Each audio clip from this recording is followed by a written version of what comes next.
Antes de mais, muito bom dia a todos. É com muito prazer que estou aqui hoje.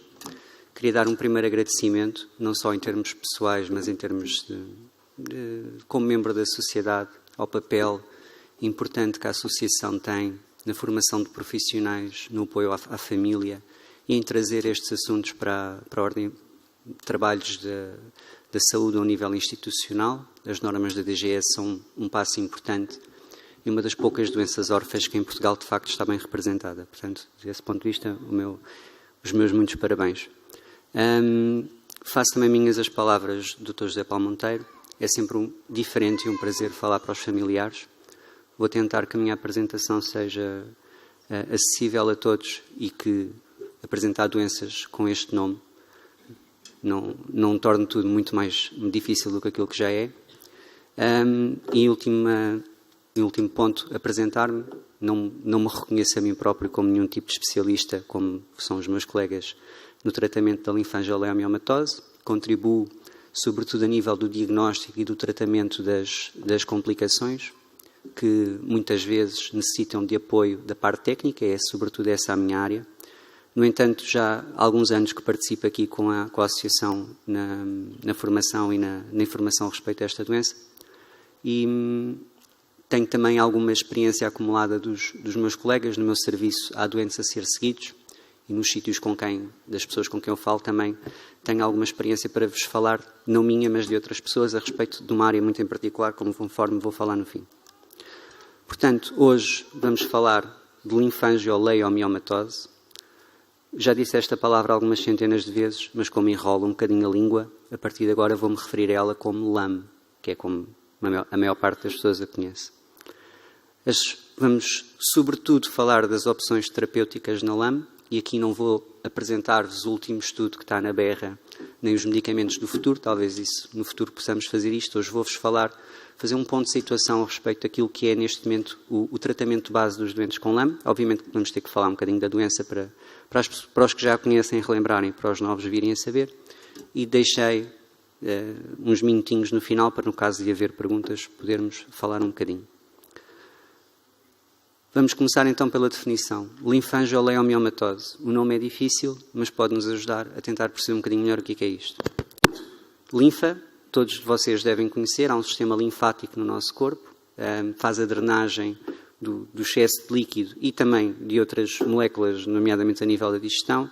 É importantíssimo que tudo isto funcione, senão há acumulação de líquido em várias zonas. O sistema linfático é extremamente importante no nosso corpo e muitas vezes desprezado. Angio quer dizer vasos sanguíneos. O nome linfangioleumiomatosis é extremamente feliz. Há nomes maus, nomes médios e nomes bons na medicina. Este nome é bom. Não só nos diz o que é o problema, como também nos fala da fisiopatologia e da causa da situação. Linfangio, os vasos linfáticos e os vasos sanguíneos fazem parte do mecanismo da doença. E a leiomiomatosis, os leomiomas, muitos de vocês devem conhecer nomes parecidos, como por exemplo das patologias benignas dos ovários. Leomioma diz respeito a um crescimento de uma célula, chamemos-lhe tumoral benigna, pré-tumoral. Podemos falar também um bocadinho sobre isso depois, em que há um crescimento de células que de facto derivam do músculo liso, são músculo liso-like, e são essas que se vão acumular, neste caso no pulmão, através de disseminação pelos vasos linfáticos e sanguíneos. Uma tentativa de uma definição não sai curta, porque a doença também não é fácil.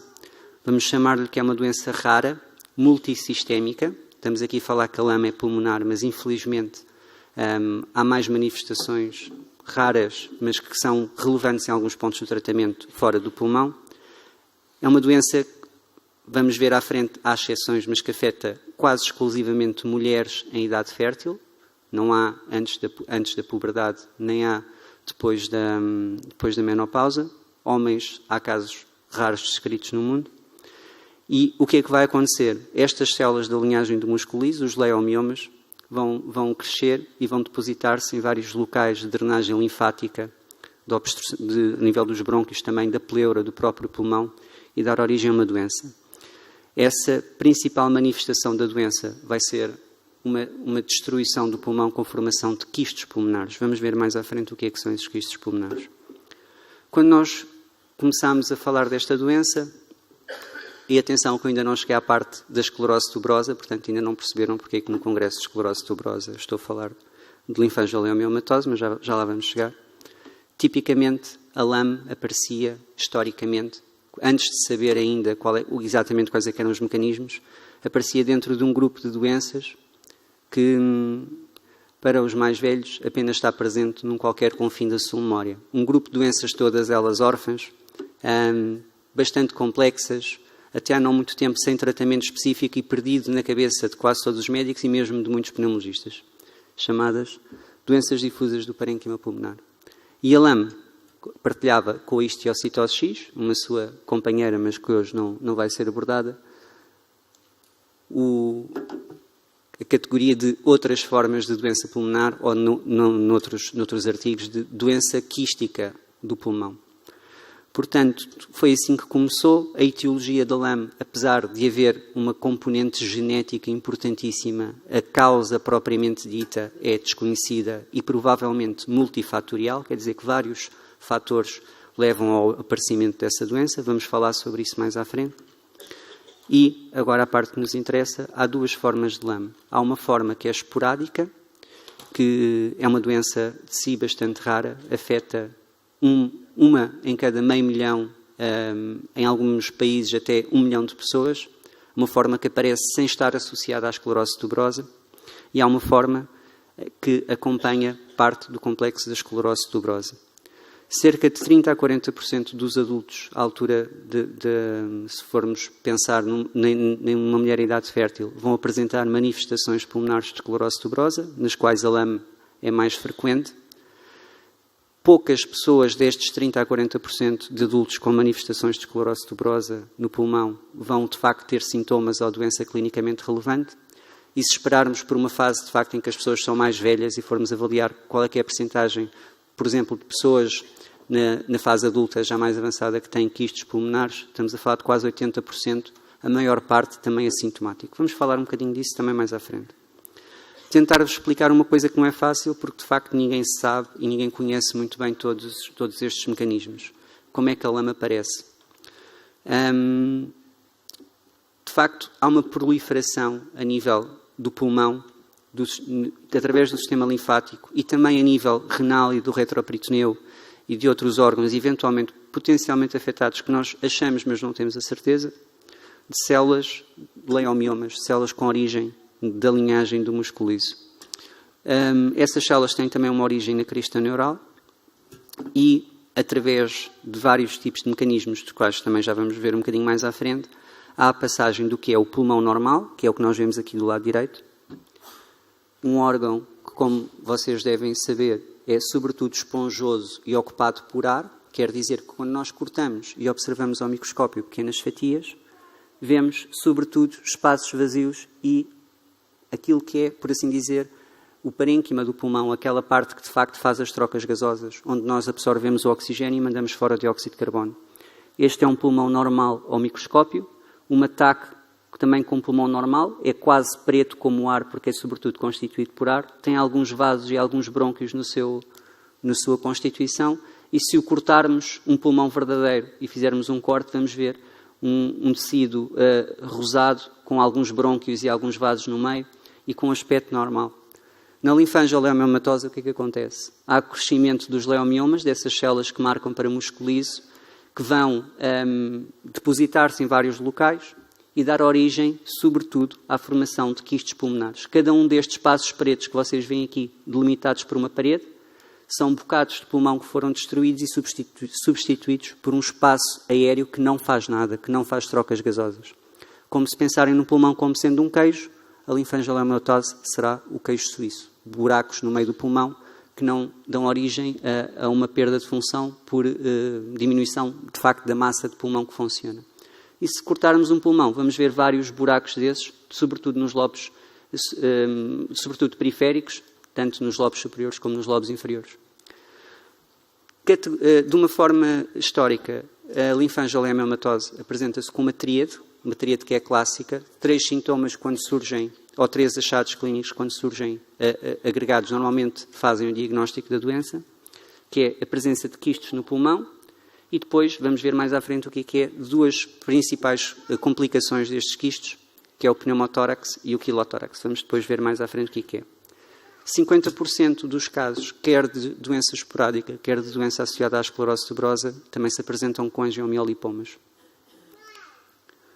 Então, tentar tornar isto um bocadinho mais simples. Apresento-vos uma célula do musculíseo e o seu aspecto organizado. O musculíseo está presente em várias zonas do nosso corpo. Sempre que há contrações e que nós não as controlamos, como por exemplo as do intestino, as do esófago, do estômago, das nossas vias urinárias e da parte sexual também, obviamente que há células que fazem contrações e essas células são de musculíseo. E lá estão estas importantes células que são as células do musculíseo que nós temos. Num pulmão normal, essas células do musculíseo, aqui representadas nesta imagem, estão no seu sítio habitual, ou seja, estão na parede dos brônquios, estão na parede dos vasos sanguíneos, não estão em mais lado nenhum, e assim funciona tudo bem. O pulmão está organizado em alvéolos todos juntos, como se fosse um cachinho de uvas, que é este aspecto que vem aqui traduzido de uma forma tridimensional. Estas células produzem umas enzimas muito importantes chamadas metaloproteinases e o pulmão produz os inibidores da metaloproteinase. E tudo está bem. As células vão se renovando, o pulmão vai se renovando também através da metaloproteinase e este mecanismo está todo ele perfeitamente equilibrado. O que é que acontece na LAM? Estas células perdem a sua capacidade normal de funcionamento. Vamos ver um bocadinho mais à frente também porquê. E o defeito principal, já o devem conhecer de outras doenças do complexo da esclerose tuberosa, diz respeito, sobretudo, à capacidade de proliferação e de migração das células, ou seja, delas crescerem e irem para o sítio certo, é isso que está estragado. Os tumores ou as lesões presentes na esclerose tuberosa não invadem diretamente os órgãos, simplesmente crescem de forma descontrolada no sítio errado. De uma forma geral, não é? Estas células apresentam uma predileção especial, vão sobretudo para os vasos linfáticos e para os vasos sanguíneos, também para os brônquios, e é quando se acumulam nesses sítios que dão origem às manifestações principais da doença. Temos a obstrução dos vasos linfáticos e a obstrução dos brônquios, e as 2 principais complicações, que são o pneumotórax e o quilotórax, representadas por consequência direta desta obstrução. Depois também, juntamente com o fenómeno mecânico da obstrução, há também o problema, se elas estavam a produzir umas moléculas muito interessantes, se ficam em maior número, vão produzir ainda mais, aí aquele equilíbrio que eu vos disse vai ser perdido. Portanto, também há produção de moléculas extra que não era suposto acontecerem. Então, na doença, aproximamos mais de um esquema parecido com isto, no qual vos vou tentar guiar um bocadinho. As células LAM são células derivadas do musculíseo que crescem de forma desordenada, que produzem várias moléculas que são, como já vimos, têm algum efeito, mas quando em excesso são más. O VEGF, que vai recrutar e fazer novos canais linfáticos que não são assim muito bons, que têm tendência para entupir e que são desorganizados. O aumento das metaloproteinases, estas moléculazinhas verdes, vão acabar por dar origem também à destruição do pulmão e à formação de quistos, vão ser mais uma ajuda. E essas células vão migrar dos seus sítios habituais e vão para entupir um brônquio e causar a obstrução do brônquio com a formação do quisto, e vão para dentro dos linfáticos entupi-lo e também causar obstrução dos vasos linfáticos e acumulação de linfa em sítios onde não deveriam acontecer. Depois temos o papel das metaloproteinases e do VEGF e a desregulação, quer de aumento da destruição do pulmão, quer da formação de canais linfáticos, com a formação dos tais quistos. Portanto, se quisermos ainda simplificar mais, temos uma célula, chamemos-lhe normal, de musculíseo, e é aqui que sucede o primeiro evento a nível desta célula que a vai transformar numa célula potencialmente implicada na doença LAM. E a mutação será conhecida da maior parte de vocês. Podemos ver a LAM esporádica de várias formas diferentes, como uma espécie de manifestação de uma esclerose tuberosa que já apareceu a meio da vida do indivíduo e que se começa a manifestar porque uma célula de uma linhagem de musculíseo ficou com a mutação que as pessoas normalmente da esclerose tuberosa têm desde a nascença. Ou então podemos ver, e há alguns autores que defendem isso, a esclerose tuberosa como uma forma frustre de doença, ou seja, um mosaicismo extremo uma pessoa que nasce com 99% das células normais e com 0,1% de células mutadas para o gene da esclerose tuberosa, que por azar eram as células de musculose da lama. Há várias formas diferentes de nós pensarmos nisto, ninguém conhece, porque, volto a dizer, a causa é desconhecida, mas esta mutação é aquela principal que vai levar ao déficit de migração e à proliferação extra das células. É a mutação da esclerose tuberosa, sobretudo a 2. Se fosse só esta mutação responsável, nós sabíamos a causa e havia 2 factos importantes. Primeiro era que todas as pessoas com esclerose tuberosa iam desenvolver a doença linfangioleumeomatose. Isso é mentira. Primeiro, só as mulheres é que desenvolvem. Segundo, nem todas as mulheres desenvolvem. Portanto, a mutação TSC2 sozinha não consegue justificar tudo. Há um papel ainda não completamente esclarecido, mas extremamente importante para as hormonas sexuais femininas. Não há LAM nos homens. Portanto, estas hormonas, a presença de hormonas femininas deve ser essencial e pensa-se que de facto é essencial, sobretudo para a migração das células para o pulmão, mas o ambiente hormonal é extremamente importante para o desenvolvimento de LAM. É preciso, de facto, ser mulher para desenvolver esta doença e haver este componente hormonal importante. No entanto, nem todas as mulheres que têm mutações TSC1 a TSC2 e que são mulheres desenvolvem a doença. Portanto, tem que haver mais qualquer coisa. E é esse estímulo, que tanto pode ser interno da célula como externo, do meio pulmonar, dos restantes genes, da interação destas células com o meio. Há este estímulo para levar à criação desta doença, que é esse que nós não sabemos exatamente qual é. Portanto, o que é que nós vamos estudar no futuro? Vamos estudar quais é que são estes fatores, quais é que são os genes, vias ou mecanismos que estão afetados, de que forma é que nós vamos conseguir perceber melhor como é que a doença aparece e arranjar outros alvos para fazer tratamento. Será a LAM uma doença, tal como acontece com outras doenças na esclerose tuberosa, uma lesão do tipo crescimento tumoral benigno, em que o local nem sequer é o pulmão e o pulmão é simplesmente o local preferencial de depósito da doença? Porque só nas mulheres, quando depois nós tratando a parte hormonal não fazemos a doença desaparecer? Esta parte é importante que percebam. Só aparece nas mulheres, mas quando nós fazemos, entre aspas, castração química, ou seja, reduzirmos a 0 as hormonas sexuais para tentarmos tratar, fazemos-lo para outro tipo de doenças. A doença não fica tratada. Portanto, o ambiente hormonal é importante para o desenvolvimento, mas não é essencial depois para a manutenção da doença.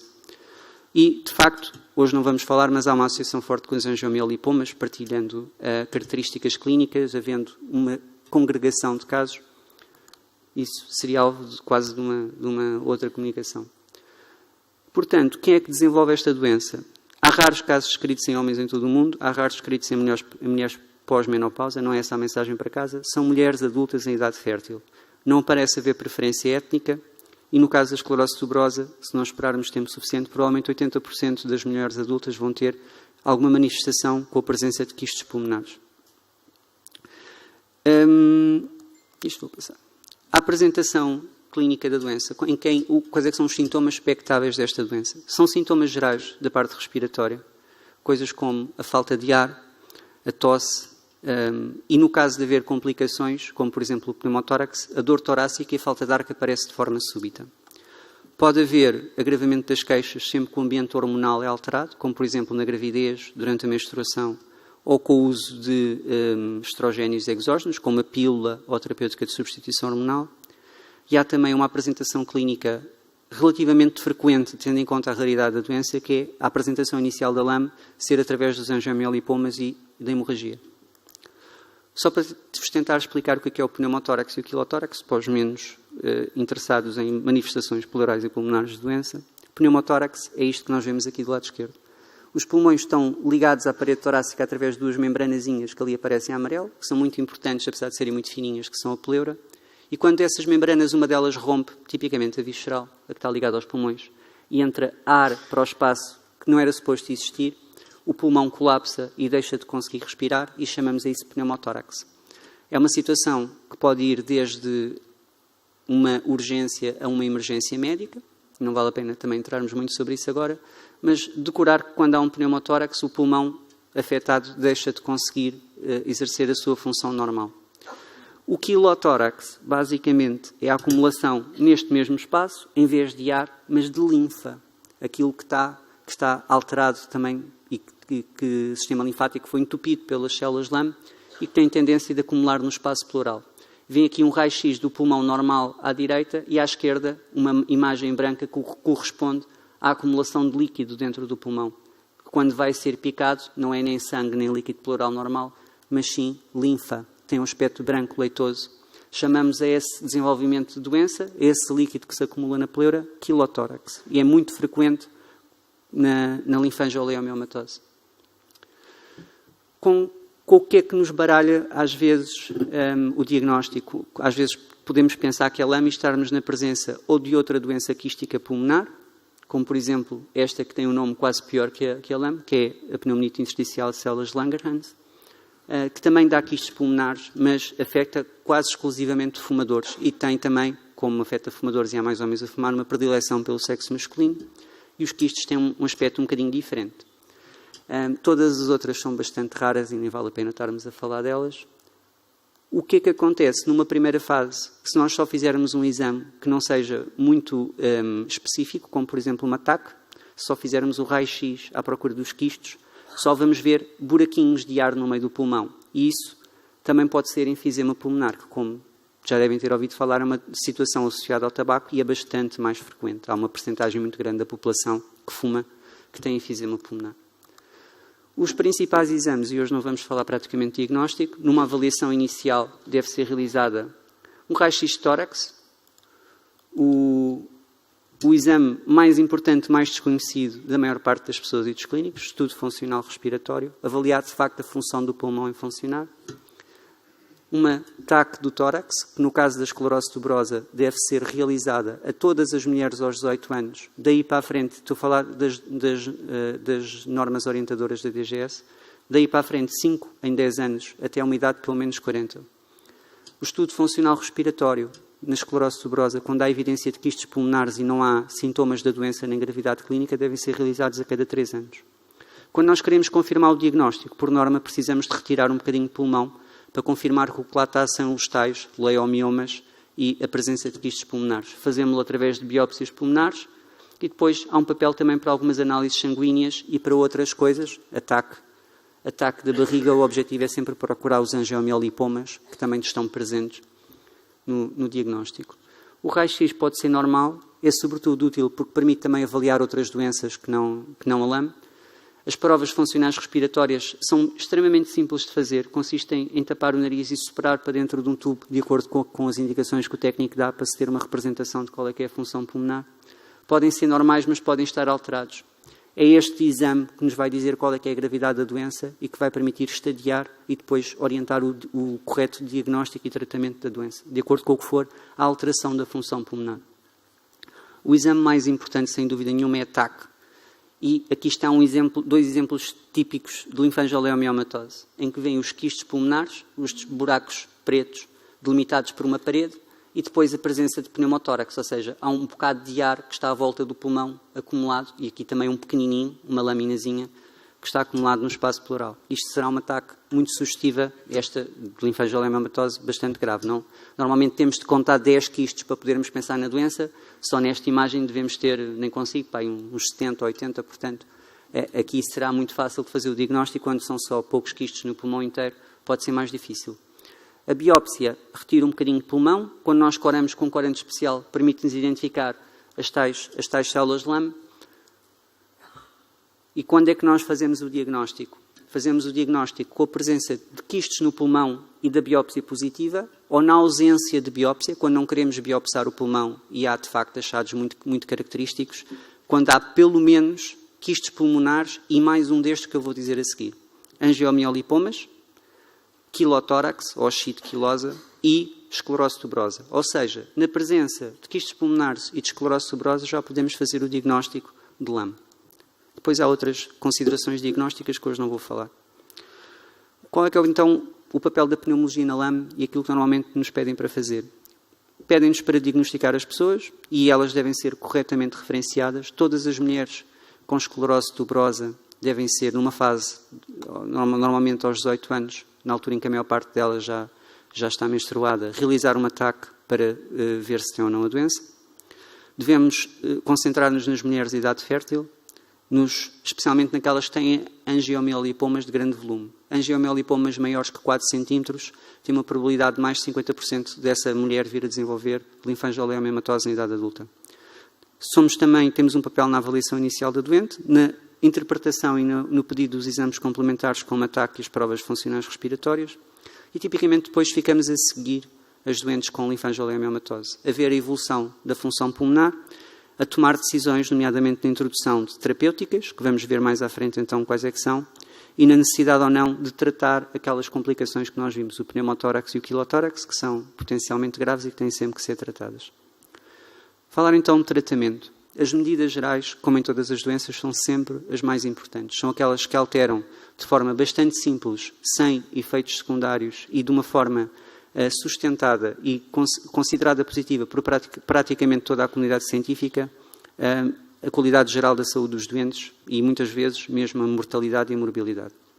A cessação tabágica, ou seja, parar de fumar, é obrigatório para todos os doentes com doença respiratória crónica. Na LAM não é uma exceção. Manter um estilo de vida saudável melhora todos os índices de saúde, obviamente também melhorará os índices de saúde dos doentes com LAM. E depois há um papel para a vacina, para a vacinação da gripe e das pneumonias e para o tratamento de algumas doenças que costumam aparecer. Depois há tratamentos que são farmacológicos, medicamentos que nós damos específicos para a doença. Há um grupo de medicamentos extremamente importante e que é eficaz, que é o grupo dos inibidores de mTOR, nomeadamente os sirolimus. E há depois medicação não farmacológica, que também é muito importante. Vamos falar então primeiro de algumas coisas.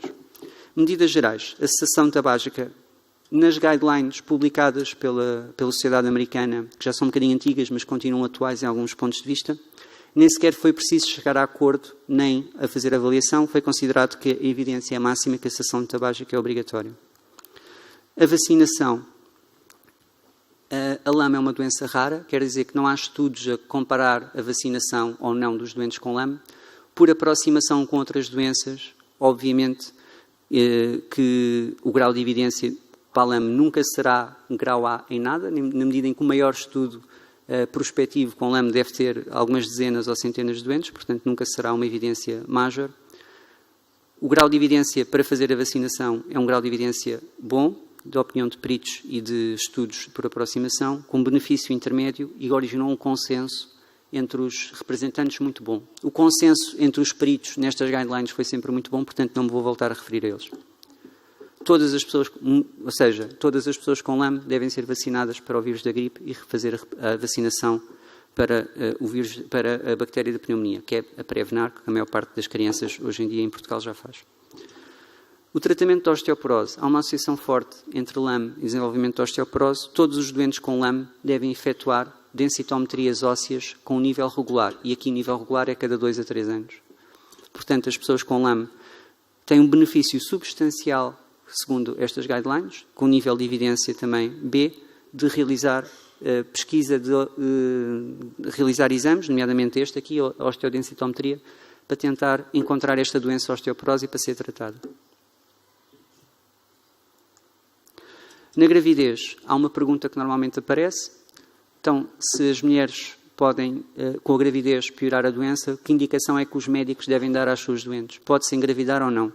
A resposta correta é: a decisão deve ser sempre da doente, mas este grupo de peritos resolveu fazer uma recomendação com um nível de evidência também B, com benefício intermédio, de que as mulheres que têm o azar de ter doença grave devem ser indicadas para não engravidar, ou fazê-lo apenas informadas do risco grave que correm da doença progredir. A LAM, eu não falei propriamente da evolução da doença, mas tipicamente pode ter vários cursos. Pode ser indolente a vida inteira, ter manifestações e sintomas que duram também a vida inteira, ou levar mesmo a um desfecho negativo. Portanto, é uma doença potencialmente grave. A pílula e a terapêutica de substituição hormonal deve ser evitada em todas as mulheres com LAM. Não há, de facto, um estudo que nos indique com todo o grau máximo de certeza que tal é verdade, mas tudo parece indicar. Os dados retrospectivos assim o indicam. O benefício em não fazer pílula nas mulheres com LAM é supostamente intermédio, que já é um benefício bastante interessante. Passando agora à parte mesmo dos medicamentos. Os broncodilatadores. Muitos de vocês conhecem como terapêutica dos asmáticos, aparece às vezes nos filmes e a maior parte das pessoas sabe que dá para fazer uns inaladores, medicamentos que vão diretos para o pulmão. Para nós, pneumologistas, são a forma de medicação mais essencial. E são usados para abrir os brônquios. Abrir os brônquios que, por exemplo, podem estar fechados ou obstruídos pela presença das células LAM. Não há também... há estudos retrospectivos, não há estudos a andar para a frente, mas nos doentes que apresentam nas provas funcionais respiratórias a obstrução brônquica, devem ser usados broncodilatadores e devem ser mantidos se houver boa resposta clínica. Este benefício será substancial, o maior de todas estas guidelines, e o nível de consenso muito bom. A progesterona, que para quem não sabe é uma das hormonas femininas, tipicamente há uma pílula que se dá às mulheres que estão a amamentar ou que depois da gravidez, que é só progesterona, que faz com que haja algumas particularidades no nosso corpo, nomeadamente a manutenção da produção de leite e, em última análise, a ausência de menstruação. A progesterona era e continua a ser amplamente utilizada no tratamento da LAM, na tentativa de fazer a tal desregulação do sistema hormonal para tentar controlar a doença. No entanto, os estudos demonstraram de uma forma sistemática que não há um benefício em todas as doentes. Portanto, a recomendação deste grupo de peritos é que a progesterona não deve ser utilizada em todas as doentes com LAM, mas apenas em casos selecionados em pessoas que respondem ao tratamento. O nível de evidência é conflituoso, apesar da maior parte dos peritos ter concordado com esta frase que aqui está. Portanto, a progesterona é um medicamento não para todos, mas para poucas mulheres com LAM. Tentar interferir na parte hormonal com outros medicamentos que não a progesterona, como os estrogénios, parece estar contraindicado. Aqui o grupo de peritos já diz ao contrário. Não devem ser utilizados outros medicamentos que não a progesterona para fazer bloqueio hormonal das mulheres com LAM. Portanto, muitos deles foram testados. Inibidores de GnRH, retirar os ovários ao mesmo útero ou utilizar tamoxifeno. São várias estratégias para fazer a desregulação da parte hormonal ou mesmo para parar a parte hormonal feminina, e que deram sempre resultados, no mínimo, conflituosos e que não estão indicados. A respeito dos inibidores de mTOR, dava também quase alvo de uma comunicação sozinho, portanto, hoje vou falar apenas de forma breve. Os inibidores de mTOR, provavelmente já os reconhecem de várias outras doenças na esclerose tuberosa. O sirolimus foi o primeiro a ser estudado. Desde o início, eu tive a oportunidade de, há 8 anos atrás, ver um dos maiores especialistas mundiais de LAM, o Dr. Taveira da Silva, que trabalha no Instituto Nacional de Saúde americano há muitos anos, apresentar-nos quase em primeira instância os dados dos estudos do sirolimus na LAM, que foram positivos. É, de facto, a terapêutica de eleição no tratamento da LAM. Os inibidores de mTOR têm potencial, com alguns efeitos adversos possíveis, como sabem, mas têm o potencial de, ao inibir as vias que estão afetadas pela desregulação dos genes que estão mutados no LAM, a via de mTOR, de alterar a diferenciação, a proliferação e a migração das células, e com isso conseguir melhorar todas as coisas que estão alteradas a nível da LAM. Há aqui alguns pontos positivos e alguns pontos negativos. Por um lado, o quilotórax, que é um dos principais problemas da LAM, pode desaparecer só com a terapêutica. A função pulmonar, conforme veem também neste gráfico, antes e depois do tratamento com sirolimus, pode melhorar em vários parâmetros diferentes a nível da função pulmonar. As queixas podem diminuir. Há doentes a melhorar grandemente a sua qualidade de vida, a sua função pulmonar, a presença também de complicações como o quilotórax com o LAM. Temos aqui também o local onde os inibidores de mTOR vão atuar. Estão aqui, na migração, proliferação e contração das células. Portanto, elas vão deixar se acumular nos vasos linfáticos e com isso vão melhorar os sintomas da doença. Não há propriamente uma regeneração do pulmão, ou seja, o que já está destruído por quistos, por norma destruído está, mas há também brônquios que estão entupidos, que ainda não estão destruídos e que podem ser salvos e a função pulmonar pode mesmo melhorar. Este foi o estudo mais importante, um dos estudos também do professor Taveira da Silva, e neste ele é só coautor. Foi um estudo prospectivo com 89 doentes, que durou 1 ano. O benefício da terapêutica mantém-se após muito tempo, mas vai decaindo com o tempo, ou seja, infelizmente não dá para fazer sirolimus a vida toda e esperar sempre a mesma eficácia terapêutica. Este foi um estudo que avaliou 90 pessoas e que, de facto, mostrou melhoria da função pulmonar, da qualidade de vida e da capacidade de exercício nos doentes com LAM. E, finalmente, em 2015, a FDA, a Associação Americana que aprova as medicações para as várias doenças, aprovou a utilização de sirolimus para a linfangioliomielmatose. No futuro, podemos falar de vários medicamentos e, sobretudo, na minha opinião, é para aí que a maior parte dos estudos convergem, para associações de medicamentos, seja sirolimus ou everolimus, e juntar-lhe mais outros medicamentos que também interfiram nesta via de proliferação e de migração das células, como a cloroquina, a simvastatina, inibidores do VEGF ou das metaloproteinases. Uma nota no final para duas coisas muito importantes e muitas vezes desprezadas pelos doentes e pelos profissionais de saúde. A reabilitação respiratória consiste numa estratégia multidisciplinar de exercício físico, de técnicas de fisioterapia respiratória e de recondicionamento do doente respiratório crónico, que deve ser recomendado, segundo as guidelines, a todos os doentes com LAM que apresentem sintomas, com benefício intermédio e com um nível de consenso muito bom. Também é possível haver melhorias marcadas da qualidade de vida com esta estratégia e que deve ser recomendada a todas as doentes. E, por finalizar, uma coisa que muitas vezes pensam, que é a terapêutica cirúrgica, tal como antes falámos um bocadinho do tratamento cirúrgico da epilepsia, que é, se o problema está nos pulmões, porque não retirá-los e pôr outros. Aqui, a decisão ainda é mais difícil do que na anterior, porque o transplante pulmonar é uma doença por si só. Nos melhores centros, com os melhores pulmões, a escolher as melhores coisas, dando os melhores imunossupressores, a esperança média de vida de um doente transplantado do pulmão aos 5 anos é de apenas 60% a 70%. Portanto, nunca transplantamos uma doente com LAM que não esteja, de facto, numa fase avançada ou mesmo crítica da doença, porque, senão, a cura será pior que a doença em si. É uma terapêutica de última linha, reservada para os casos graves que não respondem à terapêutica para a qual não conseguimos um tratamento médico e em que a função pulmonar já agravou tanto que as pessoas já estão dependentes de oxigênio sem fazer as suas atividades de vida diária e com marcada dificuldade respiratória.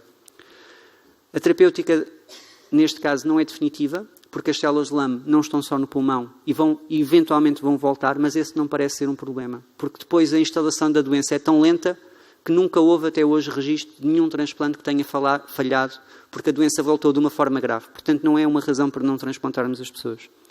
No pós-transplante, e esta parte é boa, a LAM é uma das doenças que se porta melhor. Ou seja, pode haver transplante do pulmão por várias doenças. A LAM é daquelas que têm melhor prognóstico. É onde vivem mais pessoas nos 5 anos. É quando a causa do transplante é a LAM. 65% aos 5 anos. Estes são os critérios, são coisas técnicas, não vos vou amassar muito com isto, e o tempo também já não é muito. Queria-vos só dar aquilo que é a experiência portuguesa. Tive a oportunidade de falar com a equipa do transplante do Hospital Santa Marta. Em Portugal já há 3 doentes transplantadas com LAM, uma com esclerose tuberosa, se a memória não me falha. Houve um óbito, não teve relação com o LAM. Uma das pessoas transplantadas faleceu uns meses depois de abscesso pulmonar. As outras 2 pessoas estão vivas e bastante melhoradas, sem oxigênio e a fazer a sua vida normal. Há neste momento uma doente com LAM em lista para ser transplantada e 2 doentes que saíram recentemente da lista e que melhoraram com a introdução de sirolimus. Um que tinha quilotórax e outro que tinha insuficiência respiratória e que já não apresenta. Portanto, a LAM é uma doença que há a forma esporádica associada à esclerose tuberosa. Há vários sintomas e manifestações pulmonares da LAM. E as principais medidas terapêuticas amplamente aceitas são a reabilitação pulmonar, a oxigenoterapia, em casos selecionados o transplante pulmonar e, sobretudo, e mais importante, os inibidores de mTOR, como o sirolimus.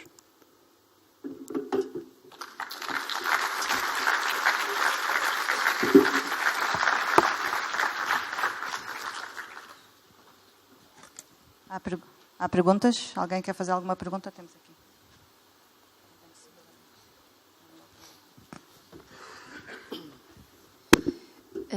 Bom dia, sou Yolanda Ferreira, a mãe da Catarina. Como o Sr. Doutor estava a dizer, que a partir dos 18 anos tinha que saber se tinham ou não, Deve realizar uma taxa. Sim. A Catarina é seguida no Hospital de Setúbal. Ela tinha mais consultas, agora tem menos, claro, a partir dos 18 anos não tem tantas. A questão era, será que são os médicos dela que têm que mandar fazer ou sou eu a pedir? E em qual das consultas? Ok. Essa é uma resposta que está um bocadinho facilitada, uma pergunta que está facilitada a resposta.